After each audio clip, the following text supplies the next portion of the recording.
નમસ્કાર મિત્રો, વિડીયોમાં તમારું સ્વાગત છે। જી હા મિત્રો, અત્યારે હાલ મોટા અને મહત્વના સમાચાર સામે આવી રહ્યા છે। ગુજરાત હાઈકોર્ટે ટુ વ્હીલર ચાલકો માટે મહત્વપૂર્ણ આદેશ કર્યા છે। જી હા, હેલ્મેટ પહેરવાની આદત નથી તો પાડી લેજો। અમદાવાદમાં ટુ વ્હીલર ચાલક હવેથી ફરજિયાત હેલ્મેટ પહેરવું પડશે। અમદાવાદમાં બાઇક ચલાવનારની સાથે સાથે પાછળ બેસનારને પણ હેલ્મેટ પહેરવું પડશે। હેલ્મેટ અને રોંગ સાઇડની સમસ્યા માટે 15 દિવસનો સમય અપાયો છે। જી હા મિત્રો, અત્યારે હાલ મોટો નિર્ણય લેવાયો છે। રાજ્ય સરકારે Ahmedabad municipal corporation, national highway authority અને પોલીસની ગુજરાત હાઈકોર્ટે મહત્વનો આદેશ અપાયો છે। ગુજરાત હાઈકોર્ટે જણાવ્યું કે અમદાવાદમાં હેલ્મેટનો નિયમનું ચુસ્ત પાલન કરવામાં આવે।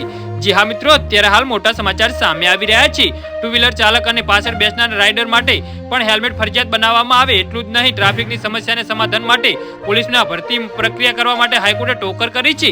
જી હા મિત્રો, હાઈકોર્ટે કહ્યું કે સીસીટીવી માત્ર ચલણ કાપવાથી કાયદાનું યોગ્ય પાલન નહીં થઈ શકે।